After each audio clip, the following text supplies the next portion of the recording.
Alrighty, what's going on, everybody, and welcome back to Season 4, Episode 45, Hit the Books, the podcast all about sports betting, the best bets you should be taking, and everything surrounding sports. This week, just Huff and I on the episode this week, but we got lots to go over in the NFL, some touches in the NBA, the MLB, as well as some recapping in the golf world to wrap us up here this week. But let's jump in without further ado and introduce my co-host, Huff. What do you got for us? Yeah, not much going on. Just wrapped up our final major of the year in the golf world. So we're truly in the dog days of summer as we wait till football to come back. I know we have a Hall of Fame game coming up next week that I'm sure we'll get into. Anything to talk about an NFL spread and total for a little bit, get us back in the mix coming into the NFL season. But Scotty back on top again. Two majors in the 2025 season. His fourth of his career. He's already three-quarters of the way to the Grand Slam. Great weekend in golf. Love to see that guy win. He did it again in dominating fashion. Absolutely. We got some great stuff on Scotty here, some great stats on him coming up here. But let's start off quick here with the NFL. TJ Watt of the Pittsburgh Steelers signed a 3-year, $123 million contract extension, making him the highest paid non-quarterback in NFL history with an average salary of $41 million per year, $108 million guaranteed fully at signing. It reflects his status as one of the league's top defensive players. I believe he has 108 sacks, so I believe that was why the number 108 was Really, I decided. didn't know. I didn't know Yeah, that that was what I heard. for the fully, yeah, for the guaranteed because he wanted the Yes. 41 million a year because Garrett gets 40. A lot of the mixed emotions in Pittsburgh about this. People saying, you overpaid a 30-year-old edge rusher. Some people saying, like me, he's been your franchise for the past how many years? He's been a staple of this team since he got here, face of the defense, the most expensive defense in the NFL, and that this just adds to it. I like the move. You're only paying Rodgers what 13 million for 1 year.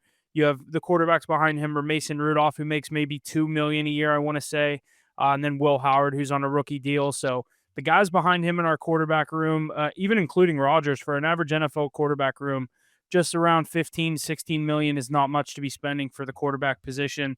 That's the Steelers have some money to play with, and then obviously next year, this is Watt's first year of this deal, or I guess it's a 3-year extension, so he has 4 years left with the Steelers now because we had him under control for next year. But we're going to be drafting a quarterback next year, technically, when this deal kicks in. Another quarterback on a rookie deal. Rodgers won't be around. It'll be a rookie and Howard and probably Rudolph again. So another cheap year of a quarterback room. I think they have the most expensive defense in the NFL and the 30th overall expensive offense, like least 30th, I guess you'd say second or third most least expensive. Sorry, I can't fucking talk. But they're allocating all their money on defense. That's what the Steelers have done for obviously our whole life.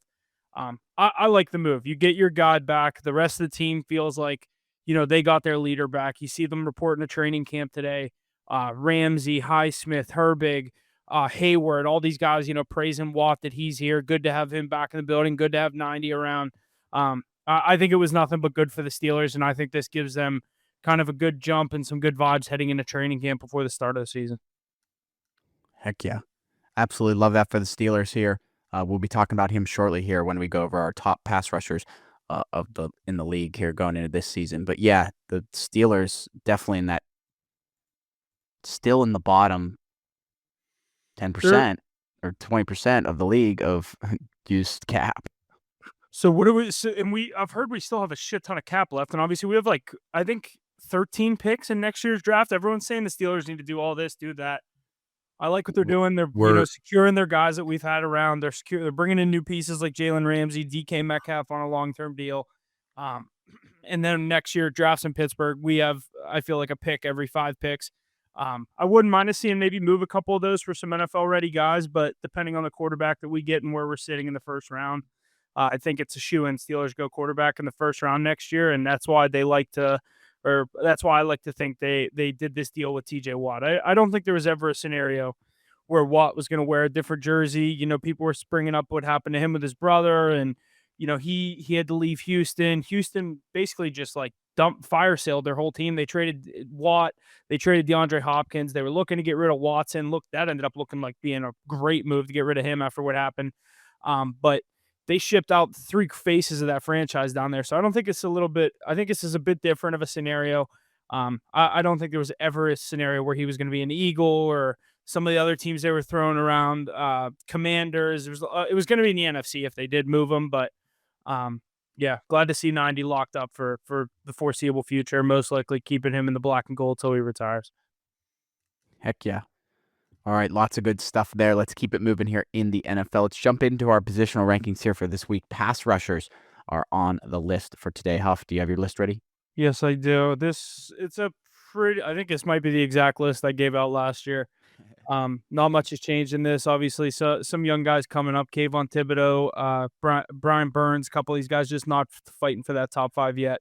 I'm going to go Trey Hendrickson at number 5, who is looking for a new deal from the Cincinnati Bengals. Did not report to camp. Posted on his Instagram story that he is down in Florida, not planning on coming to camp at least today, anytime soon. Who knows what's going to happen there? He said his deal or his offer from the Bengals was atrociously low. So he is not happy with what's going on in Cincinnati. They paid all their receivers. They paid Burrow. And if you look at the numbers of when he's on the field and when he's not for that Bengals defense, it's very similar to my boy TJ Watt over here in Pittsburgh is when he's on the field versus not. So that's why I gave Hendrickson the nod at 5. Max Crosby at number 4. He's the one that reminds me the most of TJ, that motor that just kind of never stops. I like Crosby at the 4. Number 3, I'm going to go with Mackey's Dallas Cowboy, Micah Parsons, who also is looking for a new deal. Jerry Jones had some interesting things to say about that. But we won't get into that yet. Micah Parsons at 3, Myles Garrett at 2, and number 1. I think the best, most impactful defensive player in the NFL is our Pittsburgh Steeler, TJ Watt, fresh off that new deal. I think he is in heavy conversation for a Defensive Player of the Year award this year. He's been gypped of it a couple times by Garrett. I think now that he gets his deal and gets what he wanted, he said the only thing he wanted to do after signing that deal was get in the gym and get ready for the season. I like him to come out this year and show why he earned that $41 million deal or $41 million a year deal. Yeah, I like that a lot. Definitely a lot of names that could fit into the top 5 here. Like you said, you had Trey Hendrickson in there, but like I'd put Max Crosby at 5, Nick Bosa at 4, Bosa was the one I had to cut out. Yeah, Hutchinson at 3, Micah Parsons at 2, TJ Watt, and then like Myles Garrett, great and all, but like since he won Defensive Player of the Year, I feel like I haven't heard his name. I don't know what his numbers were last year. Obviously, Cleveland's always it's that kind of player on a bad team. It's you're not going to hear his name much with how bad Cleveland was last year, the dumpster fire they were. I think that people expect them to be again this year, but I see what you mean. I don't know what his numbers were last year, and the defensive stats are not easy to look up on ESPN's app. 14 sacks. All right, so yeah, 47 he was combined definitely tackles. up there. Yeah. For sure. Benito, that's another one. I didn't look at this list. The Benito guy for Denver, he's pretty good. He could definitely be up there. Let's see, who else did I miss for some more? Will Anderson of the Texans, he'll be up there probably in the next couple of years. Khalil Trayvon Mack. Walker, Khalil Mack. Yeah, there's a couple. That's probably 5 through 10 area. Absolutely. For sure. Yeah. Like that's a perfect spot for those guys. Yeah. I think it's a solid list. I don't know what we're doing next week. Probably D line, pass rushers, linebackers. Check. I don't really know. I don't know the exact. Next week is linebackers. All right. Back into some Steelers talk here. Hell yeah. Alrighty, lots of good stuff there for our positional rankings here for this week. Pass rushers, like Huff said, we will be doing linebackers. What did I just say? Linebackers here next week. But staying on the topic of the NFL here, on October 26th, the Pittsburgh Steelers will wear their newly designed 1933 throwback uniforms against the Green Bay Packers on Sunday Night Football at Acrisure Stadium in Pittsburgh. Huff, what are you thinking on these new uniforms? Lots of yellow, a little bit of black, yellow helmet. What are you thinking? I like it. It's something different. Steelers are kind of like in that same realm of, I feel like, the Yankees, the Red Wings, like those teams that are like so classic. They don't like to change their uniforms. They don't like to do all these new flashy things. And I think this is the quote unquote flashiest you'll ever see the Steelers get, going back to their 1933 original jerseys with these stripes. I like the logo on the shoulder, on the whatever you call that, on the crest, whatever you want to call it. Again, same as the Bumblebee jerseys, whatever 10, 15 years ago now that was. I never loved the gold pants. I don't love them here. They do play. I understand why they do that. I think black pants would look a little too much. I think they'll look good on the field. I love the white numbers. I like how this time they didn't do the I forget how the numbers were the last time they did these jerseys. They've worn these jerseys other than the first season. I think they wore them one time in the 90s, I saw, and the number was like opposite on the shoulder up here. It was weird. So I like how they did the big numbers. Love the yellow helmets. I'm excited to see the Steelers wear these things. Yeah, I think they're going to look good. And I think they're the I saw perfect. someone on Twitter say it was nice of the Steelers to bring back their jerseys from when Aaron Rodgers was born. Make them feel right at home. He'd be 90 some years old, Jesus. whatever, 1933, Yeah, I 94. really like the jerseys personally. I think the yellow is a good I don't different Here's the other thing. approach. I don't love the back of them. How the back is a black number with a black nameplate and there's no stripes or anything on the back. I think the Yeah, stripes should be on the back too. I agree. I think it should be like identical, the Yeah. yellow with the black like Yeah. V's and stripes. Yeah. I was looking at buying one and I saw it, and like when you look at the back of it, it's just like a yellow shirt with a black writing on it on the back. Right. Yeah. Interesting to say the least. I think they'll look good on the field. You know what I Yeah, I mean? think they will. I mean, pop it against the green and all that stuff. So interesting. Yeah, I like Unlike the them. Steelers, to say the least, I And guess. like I usually like these like kind of quirky jerseys the NFL does. Everyone hated those ones the Giants did last year. I like those. Yeah, those are cool. Those everyone thought those were hideous. I thought those were kind of cool. This obviously the bumblebee jerseys with the Steelers. Patriots Um, red is cool. yeah, there's a couple of these throwbacks that I really like. Obviously, there's some teams that just kind of have unfair advantages, like the Bucks. Those creamsicle ones are sick. Yeah. Everyone loves those. The Seahawks throwbacks, everyone loves those. Um, but I like what the Steelers did here. I did not want them to just do the black jersey with the yellow numbers again and do a yellow helmet. Right. We knew the yellow helmet was coming. We just didn't know what the jersey was, and I'm glad they did something new. Me too, for sure. Heck yeah, lots of good stuff there. We'll definitely be touching more on that when those jerseys are used in that game. Definitely an interesting element Where's to it add to against that game. Packers Sunday Night Football? Yeah, Yeah. So we'll be there. yeah. That'll be good.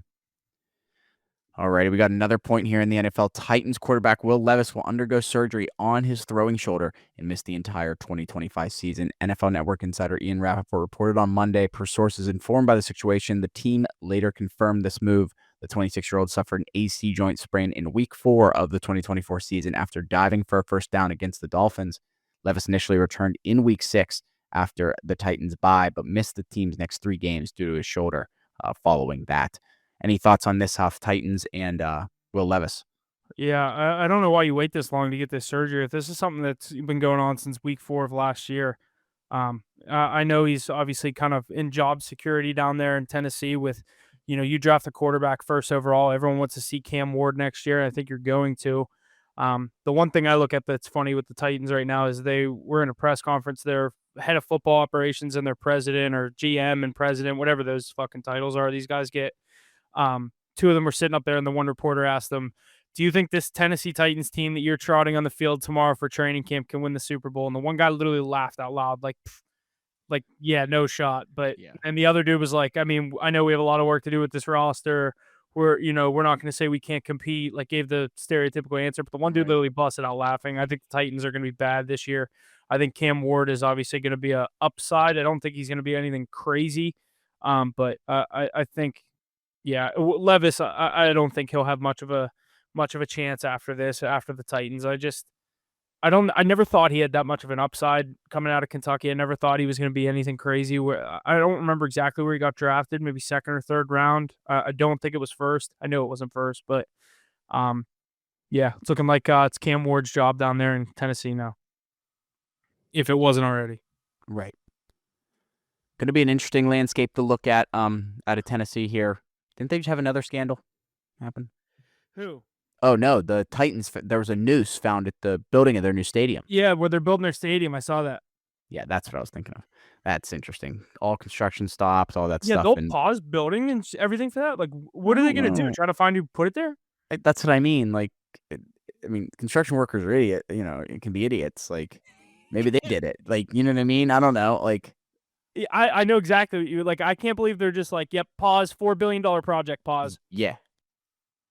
Like, I don't so get it. like, yeah, I don't know. It's a terrible thing. Don't get me Yeah, wrong. exactly. Like, people shouldn't be putting stuff like that there, but Even if it is just like, oh, just throw that there, and then someone saw it as that, like, who knows? yeah. I didn't see a I picture mean, of it. It could have me been neither. very obviously a noose, and I'm just saying it was a rope thrown over a thing, but like, I Right. don't know. I have no idea. I Yeah. haven't seen a picture of it either. So I did see that. I didn't know that's what you were talking about though. yeah, it's thrown me off, to say the least. But alrighty, keeping it moving here. Von Miller has agreed to terms on a 1-year contract with the Washington Commanders. Does Miller still have enough left in the tank to help out Washington here this season with Jaden Daniels? I think it'll be a similar scenario what he was last year in Buffalo, come in on certain plays, certain packages. I do think he can add to this defense. They do still have some nice pieces over there in Washington. They kind of did some, resurgence on that defensive line. But I like some of those pieces on that defense, led by the veteran Bobby Wagner, who helped get them where they were last year. An older player, same thing with Von Miller coming in there, former Super Bowl champion, Super Bowl MVP. I think it's nothing but good things for Washington out of this move. A low risk, high reward move. They're not paying them much either. Heck yeah. Definitely a smart move for the Commanders there. Not a lot of, I mean, I feel like there's not a lot of hope with the Commanders this year. I feel like A lot of people people think they, are expecting the sophomore slump. It's a tough yeah, division with the Eagles and Cowboys. Um, I don't know. I think they'll be not in contention for the division. I think they'll be a wild card team again or somewhere in that pack. fair. All right, and we got our final point here in the NFL. We've had a few players announce their retirement this past week. Tight end Jimmy Graham, quarterback Philip Rivers, wide receiver Mike Williams, and Super Bowl champion Tyron Matthew. What are your thoughts on these guys announcing retirements? I'm sure we'll hear even more, just little blurbs as the season quickly approaches here. Yeah, Philip Rivers has been coaching high school football, I think, for 3 years. I don't know how he just announced his retirement, but obviously, good quarterback, good guy. Mike Williams was a Steeler last year, and then he signs a deal with the Chargers to go back to the Chargers this offseason. Going into training camp, just retires. That was a crazy move. Or maybe it was at OTAs. I don't even remember. But Mike Williams retires mid practice. I don't really know what happened there.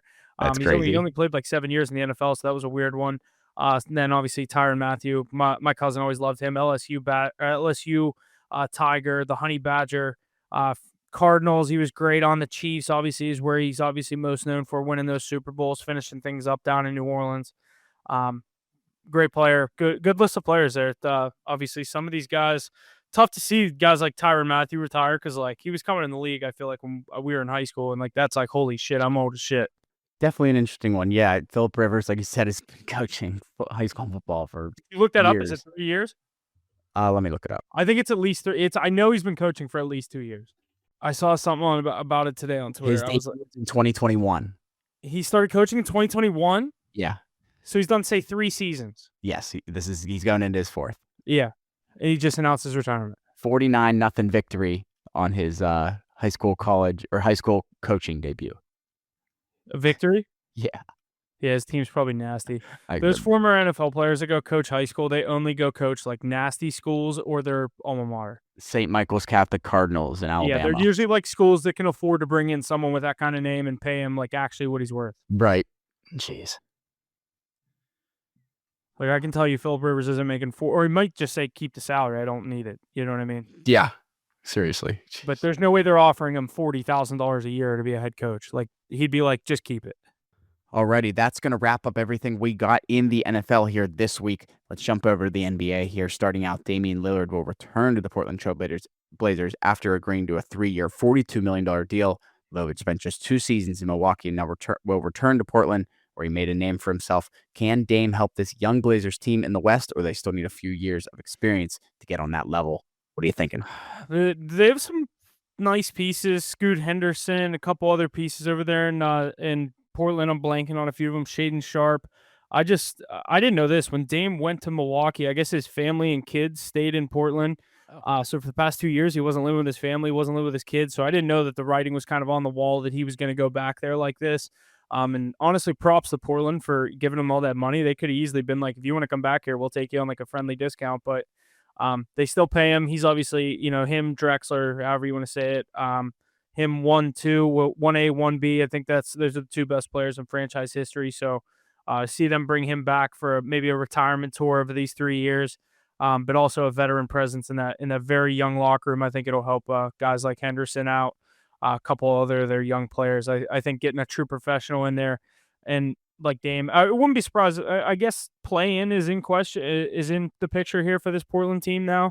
I always forget that the play-in tournament goes all the way down to the 10 seed in the West and the East. So definitely they could be one of the top 10 teams in the West. I'm not going to say they make the playoffs, but I could see them be like a losing playing team. Definitely an interesting move there. I did not know his family stayed back, but Yeah, I didn't know that either. I heard that on ESPN the one day. definitely made the decision easier. That's for sure. Alrighty, into our next point here in the NBA. Chris Paul's agreed to terms with the LA Clippers on a 1-year, $3.6 million deal. The deal brings CP3 back to LA, where he played from 2011 to 2017. Can this reloaded Clippers teams compete in the West? And definitely interesting. A lot of signings of players coming back to their former teams. I've heard this. Yeah. What are you thinking, Huff? Yeah, so obviously Lillard, now CP3 going back to the Clippers, not where he started, but where he signed that big deal after leaving New Orleans, where he got drafted. But this Clippers team is just a 2016 All Star team at this point with Leonard. They just brought in Beal, Chris Paul, all the pieces they had last year. I'm forgetting on the other name that is in that big list, but um, Clippers, they'll be good next year. They were in the series with the Nuggets. I think they'll be around that same picture next year.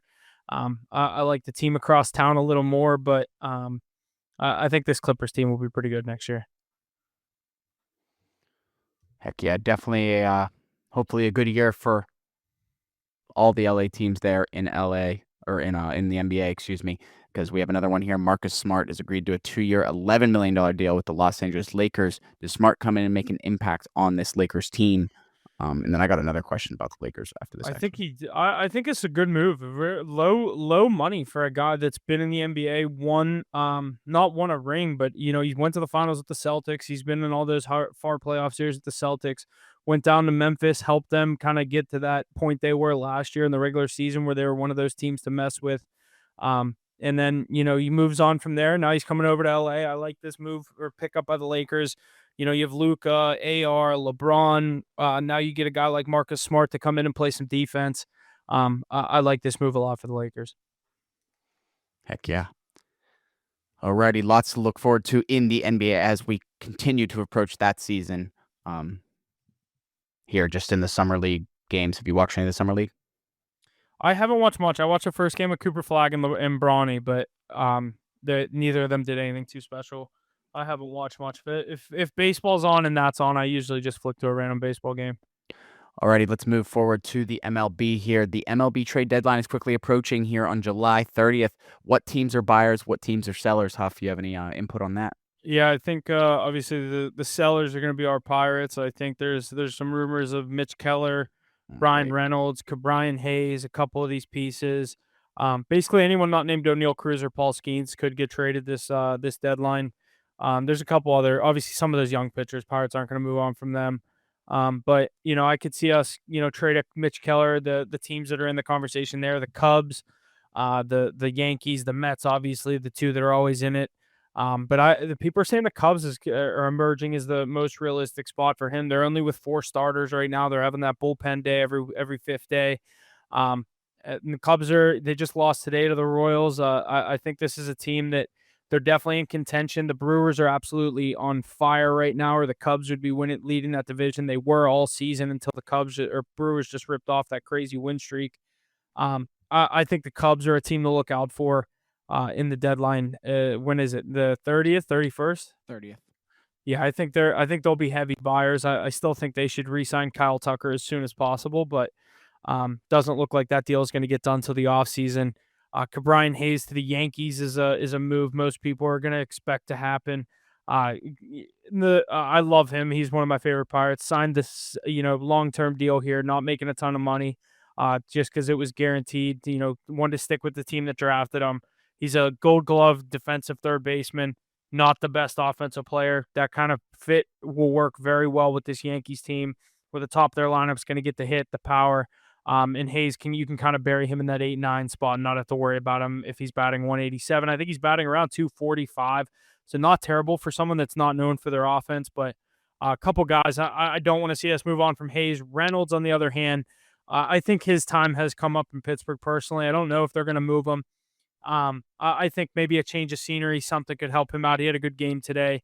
But I think that I just don't see us win with him, and I don't think that's his fault. I think that's obviously, you could point a lot of other ways, but a piece like that, if you can get the right asking price at the deadline, you gotta do it.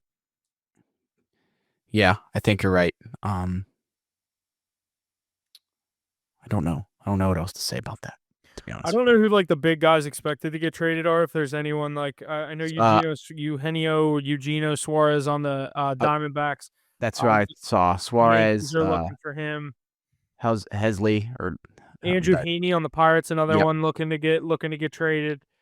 They think he made his last start as a Pirate. Is it? Do you have a list pulled up of like who's expected to get traded? Yeah, I mean, there's just guys that seem to be like on the block. Johan Duran, I don't know who that is. I don't know. Durant, is that the Minnesota Twins pitcher? Yeah, Closer, yeah.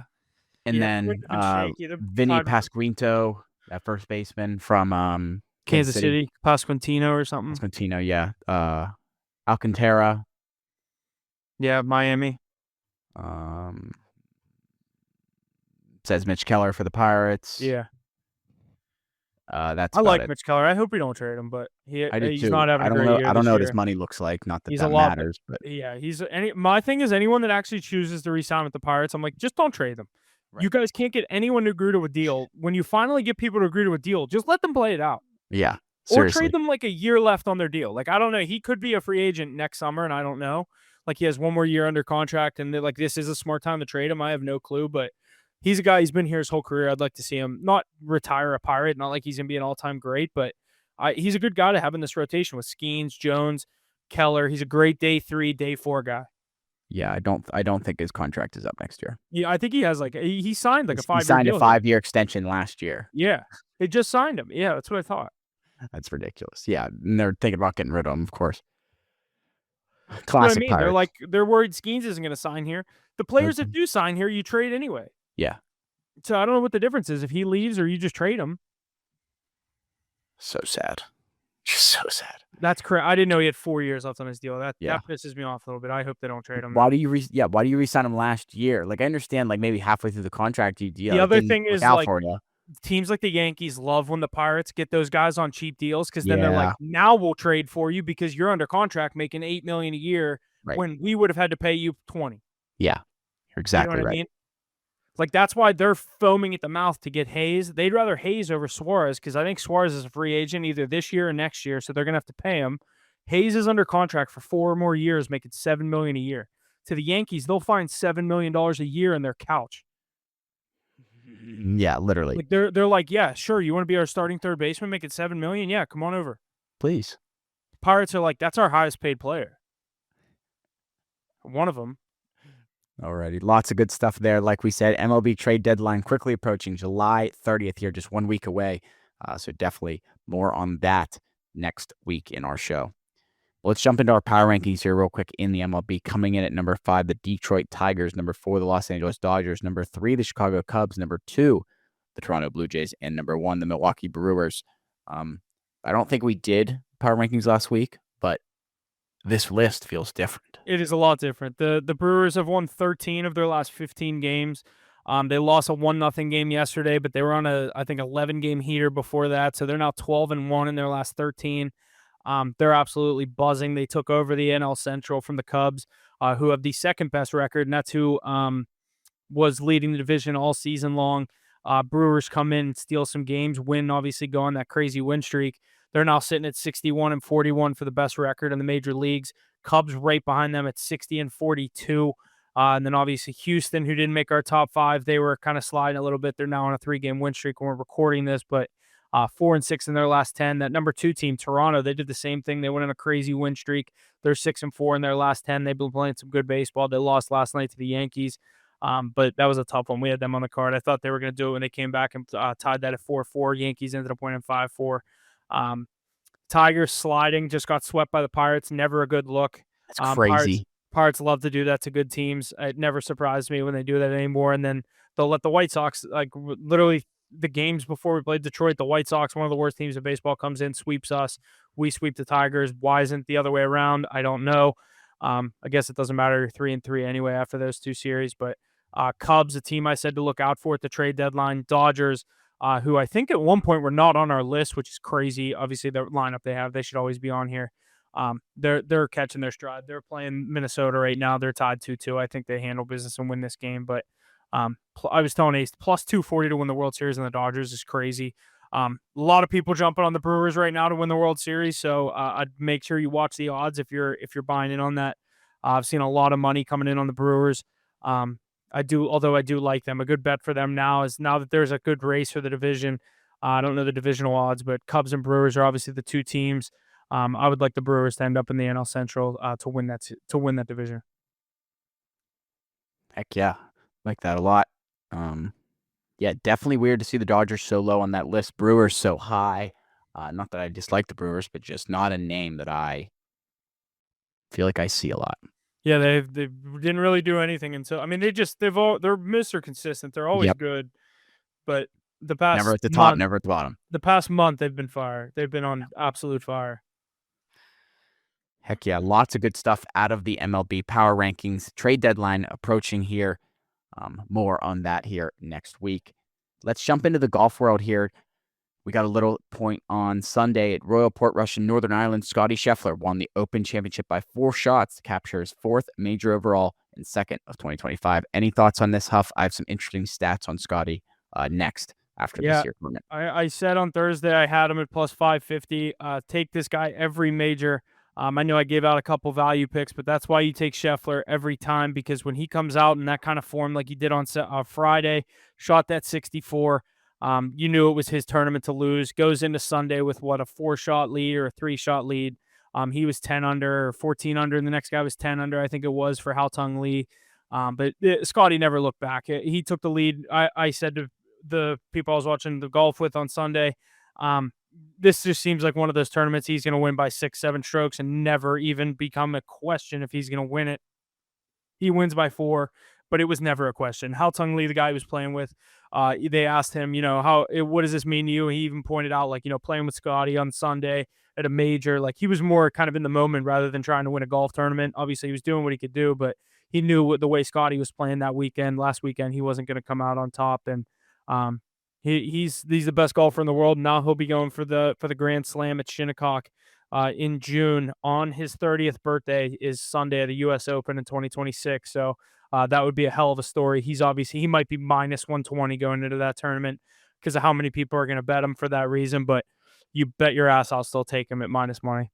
Yeah, he looked dominant, especially after that first day, just not doing spectacular on that first day and then just coming back and just killing it. Yeah. It's like Bryson too. Bryson started what, 7 over, shot a 78 on Thursday, comes out, and then I think he said I don't know how to word the stat. The best score over the second, third, and fourth rounds of a tournament without placing top 5 or 10. Wow. And it's just because he played so bad the first day. That's crazy. If he would have shot like 2 over, he would have been in the top 5. Wow. He missed the top whatever by, I don't know what he actually ended up getting. Let me look. Because he went like, his scores were crazy. I know he shot a 78 on Thursday. Then I want to say he came out and shot, but that's the Open. Let me see here. I want to say he came out and shot 65. Yeah, so he went 78, 65, 68, 64 on Sunday. Jeez. For a combined par was what, 71? 71 or is it 70? I think it was 71 there. So we'll say 6 strokes, 6 under on Friday. So he was 7 over on Thursday because he shot 78. Then he was 6 under, 3 under, 7 under. So he was 16 under over the last 3 days. And he finished tied for 10th. It was top 5. It was the stat was to make top 5 because he finished tied for 10th. That's mad. Yeah. Well, good for him. I like Bryson. Never. Yeah. Xander, defending champion, was in there too, tied 7th. And then Harris English, second place finish at a major this year. He'll be on the U.S. Ryder Cup team. So heck yeah, I'm excited to talk about the Ryder Cup when that comes up. That's gonna be fun. Yeah. All right, real quick here. I got some interesting stats about Scotty after this past victory this weekend. Scotty played the par 3s in 6 under for the week, the best par 3 performance in Open history. He was 59 for 63 on putts 10 foot and in. That's disgusting. What's that percentage? 59 divided by 63. 94%. Oh my God. That's amazing. I'm not 94% from 1-footers. From gimmies. He has now won 12 times since March of 2024. He is 111 under par in majors since the beginning of 2020, 46 shots better than anyone else in that span. Jesus Christ. And he's converted 10 straight outright 54-hole leads. I did see this.